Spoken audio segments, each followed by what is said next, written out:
अस्सलामुअलैकुम dear students, ये हमारा लेक्चर नंबर 7 है। इससे पहले अपने प्रीवियस लेक्चर में हमने बायो एलिमेंट्स को डिस्कस किया था। आज के हम अपने इस लेक्चर में बायोलॉजिकल ऑर्गेनाइजेशन के मुख्तलिफ लेवल्स को स्टडी करेंगे। बायोलॉजिकल ऑर्गेनाइजेशन के मुख्तलिफ लेवल्स को स्टडी करने से पहले हमने ये देखना है कि कम्प्लेक्सिटी क्या चीज़ है। स्टूडेंट्स, अगर आपको याद हो तो हमने अपने लेक्चर नंबर 2 में जब कैरेक्टरिस्टिक्स ऑफ लाइफ को डिस्कस किया था, लिविंग ऑर्गेनिज्म की मुख्तलिफ खसूसियात को स्टडी किया था, तो हमने ये देखा था कि लिविंग ऑर्गेनिजम्स कम्प्लेक्स एंटिटीज़ होते हैं, उनकी बॉडीज़ कम्प्लेक्स होती हैं। हत्ता कि जो सिंपलेस्ट लिविंग ऑर्गेनिजम्स हैं, बैक्टीरिया हैं, जो महज एक सेल पर मुश्तमिल हैं, उनके बॉडी को बनाने के लिए भी सैकड़ों बल्कि हज़ारों मॉलिक्यूल्स जो है वो इस्तेमाल होते हैं। उनकी बॉडी के अंदर, उनके एक सेल के अंदर भी सैकड़ों हज़ारों मॉलिक्यूल्स मौजूद होते हैं और उस एक सिंगल सेल के अंदर भी बहुत सारे फंक्शंस और प्रोसेसेस हो रहे होते हैं। तो इस चीज़ को कम्प्लेक्सिटी कहते हैं। कम्प्लेक्सिटी जो है उसका एक फ़ायदा ये होता है कि जितनी कम्प्लेक्सिटी बढ़ती जाती है, कोई बॉडी जितनी कम्प्लेक्स होती चली जाती है, उसके नंबर ऑफ फंक्शंस भी बढ़ते चले जाते हैं। उससे जो सर अंजाम पाने वाले अफ़आल हैं, काम हैं, उनकी तादाद भी बढ़ती चली जाती है। Levels of biological organization. Biological organization is not simple. जो बायोलॉजिकल ऑर्गेनाइजेशन है, इससे यहाँ पे मुराद है लिविंग ऑर्गेनिजम्स। और बायोलॉजिकल ऑर्गेनाइजेशन जो है वो सिंपल नहीं होती, बल्कि लिविंग ऑर्गेनिजम्स की जो बॉडीज होती हैं वो कम्प्लेक्स होती हैं, पेचीदा होती हैं। इसी चीज को हम कम्प्लेक्सिटी कहते हैं।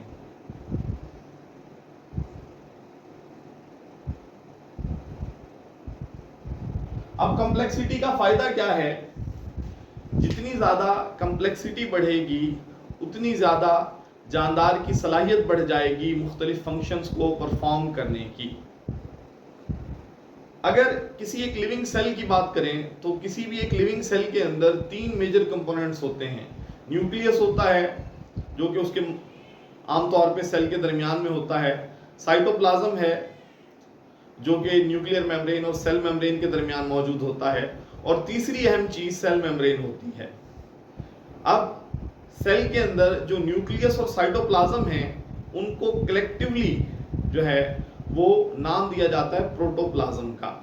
तो सेल के अंदर अगर देखें तो किसी भी सेल के अंदर जो न्यूक्लियस है और साइटोप्लाज्म है, ये दोनों चीजें मिलकर जो है वो प्रोटोप्लाज्म, ये जो मैंने पी लिखा है इसका मतलब है प्रोटोप्लाज्म, ये दोनों चीजें मिलकर प्रोटोप्लाज्म बनाती हैं। प्रोटोप्लाज्म क्या है? प्रोटोप्लाज्म जो है दरअसल वो एक प्रोटोप्लाज्म जो है वो दरअसल क्या है? Composed of highly structured living substance. जो सेल है, जो लिविंग ऑर्गेनिज्म है, उसका जो एक खुलिया है, एक सेल है, वो प्रोटोप्लाज्म पर मुश्तमिल होता है। और प्रोटोप्लाज्म क्या है? न्यूक्लियस और साइटोप्लाज्म का जो मजमुआ है वो प्रोटोप्लाज्म कहलाता है। एक सेल को जो जिंदा रखा हुआ होता है वो उसके प्रोटोप्लाज्म ने उसको जिंदा रखा हुआ होता है। न्यूक्लियस बेसिकली जो है वो मुख्तलिफ इंफॉर्मेशन अपने पास रखता है। ये न्यूक्लियस मुख्तलिफ इंफॉर्मेशन भेजता है साइटोप्लाज्म को। और साइटोप्लाज्म जो है वो एक ऐसा मटेरियल है जो न्यूक्लियर मेम्ब्रेन और सेल मेम्ब्रेन के दरमियान मौजूद होता है। और इस साइटोप्लाज्म के पास जब वो न्यूक्लियस से मुख्तलिफ इंफॉर्मेशन आती हैं तो उन इंफॉर्मेशन का इस्तेमाल करके साइटोप्लाज्म के अंदर मौजूद जो मुख्तलिफ स्ट्रक्चर्स हैं, जैसे कि माइटोकॉन्ड्रिया है, गोल्जी कॉम्प्लेक्स है, एंडोप्लाज्मिक रेटिकुलम वगैरह हैं, जो कि सेल की ऑर्गेनेलीज हैं, वो मुख्तलिफ फंक्शंस को परफॉर्म करती हैं। तो हम कह सकते हैं कि जो प्रोटोप्लाज्म है यही बुनियादी तौर पे वो मटेरियल है, वो मादा है जिसकी वजह से कोई सेल लिविंग होता है। तो living organism is composed of highly structured living substance called protoplasm. Her living organism के अंदर, हर लिविंग सेल के अंदर एक स्ट्रक्चर्ड मटेरियल है, ऐसा मटेरियल है जिसके पास मुख्तलिफ स्ट्रक्चर्स हैं in the form of organelles, organelles की शक्ल में। इस स्ट्रक्चर्ड मटेरियल को, जो सेल को जिंदा रखे हुए है, प्रोटोप्लाज्म कहते हैं। It is very complex. जो प्रोटोप्लाज्म है ये कम्प्लेक्स मटेरियल है। To understand the phenomena of life, biological organization is studied at different levels. Biological organization को समझने के लिए, लिविंग ऑर्गेनिज्म को समझने के लिए बायोलॉजिकल ऑर्गेनाइजेशन को मुख्तलिफ लेवल्स पर स्टडी किया जाता है। इसके मुख्तलिफ लेवल्स हैं। एक लिविंग ऑर्गेनिज्म के बनने तक मुख्तलिफ लेवल्स हैं, और फिर लिविंग ऑर्गेनिज्म से आगे यानी इंडिविजुअल से आगे भी मुख्तलिफ लेवल्स हैं। सबसे पहला इब्तिदाई लेवल जो है वो एटॉमिक एंड सब एटॉमिक लेवल है। देखिए ये बात आप पहले से जानते हैं कि जितना भी मैटर है, चाहे वो लिविंग मटेरियल्स हैं या नॉन लिविंग मटेरियल्स हैं, जितना भी मैटर है वो एटम्स पर मुश्तमिल है। अब एटम क्या चीज है? Smallest particle of the element which retain all the properties of that element is called atom. Element से आप वाकिफ हैं। इससे पहले जो लेक्चर हमने डिस्कस किया था, अपने प्रीवियस लेक्चर में भी हमने देखा था कि एलिमेंट क्या होता है। कोई भी एक ऐसा मटेरियल, कोई भी एक ऐसा सब्सटेंस जो प्योर फॉर्म में हो, जो सिर्फ एक ही किस्म के एटम्स पर मुश्तमिल हो, उसको एलिमेंट कहते हैं। ठीक है जी। तो एटम्स क्या है कि उस एलिमेंट का, उस पार्टिकुलर एलिमेंट का वो स्मॉलेस्ट पार्टिकल, वो छोटे से छोटा जरा, वो छोटे से छोटा हिस्सा जिसके अंदर उस एलिमेंट की तमाम प्रॉपर्टीज, तमाम खुसूसियात मौजूद हों, वो उस एलिमेंट का एटम कहलाता है। मिसाल के तौर पे carbon, hydrogen, oxygen, nitrogen, phosphorus, calcium, magnesium, these all are atoms and all these atoms combine to make element। यही एटम्स आपस में मिलकर कोई एलिमेंट बनाते हैं। अब हमने बात की थी कि जितने भी लिविंग और नॉन लिविंग मैटर है हमारे इर्द गिर्द, हम खुद भी मैटर हैं, तो वो सारा का सारा किस चीज से मिलकर बना है? एटम्स से मिलकर बना है। मैटर क्या चीज है? Anything that occupy space and carry weight is called matter. मादा क्या है? मैटर क्या है? कोई भी वो चीज जो जगह घेरती है, वजन रखती है, वो मैटर है या मादा है। अब हमारे इर्द गिर्द, बल्कि हम खुद भी मैटर हैं। जितनी भी लिविंग और नॉन लिविंग थिंग्स हम देखते हैं हमारे इर्द गिर्द मौजूद हैं, वो सब के सब मैटर्स हैं, यानी वो सब के सब जो है वो एटम्स पर मुश्तमिल हैं। जो सब एटॉमिक लेवल है वो क्या है? लफ्ज सब का मतलब होता है स्मॉलर, छोटा। तो सब एटॉमिक का मतलब है स्मॉलर देन एटम, एटम से छोटा। तो एटम जो है वो मजीद फिर छोटे छोटे पार्टिकल्स पर मुश्तमिल होता है। उन पार्टिकल्स को सब एटॉमिक पार्टिकल्स कहा जाता है। उन पार्टिकल्स को सब एटॉमिक पार्टिकल्स कहा जाता है। Particles that make up atoms are called subatomic particles. वो पार्टिकल्स जो मिलकर किसी एटम को बनाते हैं, उन पार्टिकल्स को सब एटॉमिक पार्टिकल कहा जाता है। मिसाल के तौर पे हमारे पास प्रोटॉन है, इलेक्ट्रॉन है, न्यूट्रॉन है। दीज ऑल आर सब एटॉमिक पार्टिकल्स। ये आपस में मिलते हैं, एटम्स बनाते हैं, और एटम्स जो है वो आपस में मिलकर एलिमेंट बनाते हैं। और इन्हीं एटम्स से जो है वो तमाम का तमाम मैटर या मादा जो है, चाहे वो लिविंग ऑर्गेनिजम्स हैं, चाहे वो नॉन लिविंग थिंग्स हैं, वो मिलकर बनते हैं। इसके बाद बेटा जो सेकंड लेवल है, this is the molecular level. Molecular level जो है वो नेक्स्ट लेवल है। अब मॉलिक्यूल जो है वो कैसे बनते हैं, क्यों बनते हैं? देखिए बेटा, जितने भी एटम्स हैं वो सारे के सारे अनस्टेबल होते हैं, गैर मुतवाजन होते हैं। उनको स्टेबल होने के लिए मुख्तलिफ अपने ही जैसे या दूसरे एटम्स के साथ कंबाइन होना पड़ता है, ताकि वो एक स्टेबल फॉर्म में आ जाएं, मॉलिक्यूल की फॉर्म में आ जाएं। इसी पर्पस से जो मुख्तलिफ एलिमेंट्स के एटम्स हैं वो आपस में जुड़ते हैं और मॉलिक्यूल्स बना लेते हैं।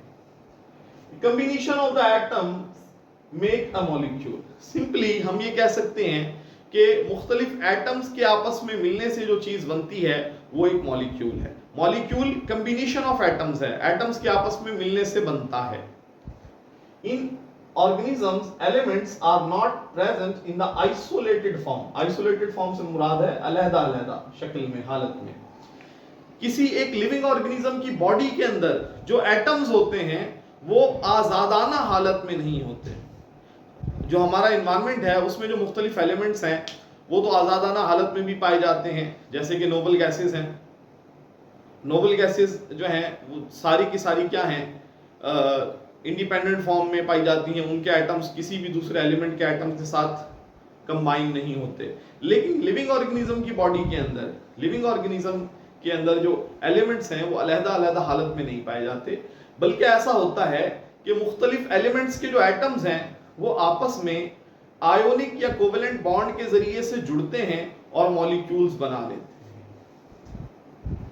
Atoms of the different elements combine with each other with ionic or covalent bond and make compounds। तो मुख्तलिफ एलिमेंट्स के एटम्स आपस में आयनिक या कोवेलेंट बॉन्ड के जरिए से जुड़कर कंपाउंड बनाते हैं। अब आयनिक और कोवेलेंट बॉन्ड में क्या फर्क है? देखिए, ये दोनों ही बॉन्ड्स हैं। आयनिक बॉन्ड तब बनता है जब एक एटम दूसरे एटम के साथ जुड़ने के लिए अपने इलेक्ट्रॉन्स को दूसरे एटम को ट्रांसफर कर देता है।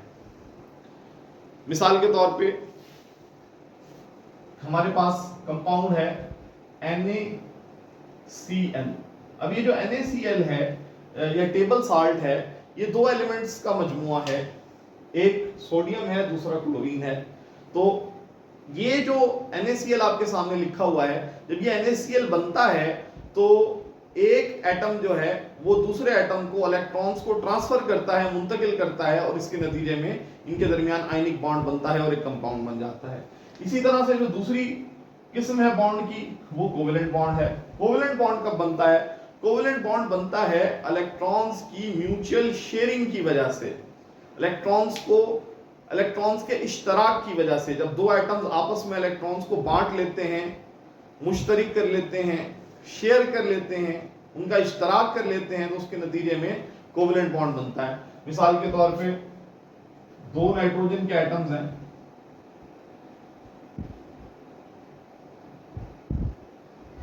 अब दो नाइट्रोजन के एटम्स आपके सामने हैं। अब इनका जो आखिरी शेल है, आउटर मोस्ट शेल है, इसके अंदर इलेक्ट्रॉन्स की तादाद 5 है। और आपको पता है कि ऑक्टेट रूल के तहत कोई भी एटम उस वक्त स्टेबल होता है जब उसके आउटर मोस्ट शेल के अंदर 8 इलेक्ट्रॉन्स मौजूद हों। तो अब यहां पे अगर आप नाइट्रोजन को देखें तो इन दोनों एटम्स को स्टेबल होने के लिए 3-3 इलेक्ट्रॉन्स की जरूरत है। तो ये दो एटम्स आपस में कंबाइन होकर नाइट्रोजन का मॉलिक्यूल बनाते हैं। इस मकसद के लिए क्या करते हैं? इस मकसद के लिए 3-3 इलेक्ट्रॉन्स शेयर कर लेते हैं, यानी इनके दरमियान 3 इलेक्ट्रॉन के पेयर जो है वो शेयर हो जाते हैं, और इस शेयरिंग के नतीजे में जो है ये दोनों नाइट्रोजन के एटम आपस में जुड़ जाते हैं कोवेलेंट बॉन्ड के जरिए, और नाइट्रोजन का मॉलिक्यूल बन जाता है। यहां पे कंपाउंड बनने की कुछ एग्जांपल्स हैं। फर्स्ट एग्जांपल में आप देखिए, दो हाइड्रोजन के एटम्स हैं, ये एक ऑक्सीजन के एटम के साथ मिलते हैं तो एक मॉलिक्यूल बन जाता है वाटर का। और जब मॉलिक्यूल्स आपस में मिलते हैं, बहुत सारे मॉलिक्यूल कंबाइन होते हैं तो कोई कंपाउंड बनता है। तो ये जो H2O है ये एक सिंगल मॉलिक्यूल है। इस तरह के जब बहुत सारे मॉलिक्यूल मिलेंगे तो एक कंपाउंड बन जाएगा। इसी तरह से अमोनिया है, अमोनिया को बनाने के लिए देखिए 3 नाइट्रोजन के एटम और एक हाइड्रोजन का एटम, जब ये आपस में मिलेंगे तो NH3 यानी अमोनिया का मॉलिक्यूल बन गया, और बहुत सारे ऐसे मॉलिक्यूल मिलकर अमोनिया कंपाउंड बना देंगे। This is a stable form and is called molecule. ये जो है ये फॉर्म जिसको मुख्तलिफ एटम्स ने आपस में कंबाइन होकर मिलकर बनाया है, ये स्टेबल फॉर्म है, मुतवाज़िन शक्ल है। ये जो स्टेबल फॉर्म है इसको मॉलिक्यूल कहा जाता है। Carbon, hydrogen, oxygen, nitrogen, sulphur and phosphorus are the most common atoms in the biological molecules. Biological molecules में जो सबसे ज्यादा पाए जाने वाले एटम्स हैं उनमें कार्बन है, हाइड्रोजन है, ऑक्सीजन है, नाइट्रोजन है, सल्फर है, फास्फोरस है। अब ये बायोलॉजिकल मॉलिक्यूल्स कौन से हैं? देखिए, वो मॉलिक्यूल्स जो किसी एक लिविंग ऑर्गेनिज्म की बॉडी के अंदर पाए जाते हैं उन्हें बायोलॉजिकल मॉलिक्यूल्स कहा जाता है। और बायोलॉजिकल मॉलिक्यूल्स में सबसे ज्यादा पाए जाने वाले जो मुख्तलिफ एलिमेंट्स के एटम्स हैं उनमें कार्बन है, हाइड्रोजन है, ऑक्सीजन है, नाइट्रोजन है, सल्फर है और फास्फोरस है। Due to the different types of bonds, a great variety of the biomolecules is formed. तो मुख्तलिफ एलिमेंट्स के एटम्स के आपस में मुख्तलिफ अंदाज में जुड़ने की वजह से एक बड़ी तादाद के अंदर जो है बायोलॉजिकल मॉलिक्यूल्स बनते हैं। अब इसकी मिसाल, इसकी एग्जांपल ऐसे ले लीजिए, जैसे मेरे पास ये 3 डिजिट्स हैं 1 2 3।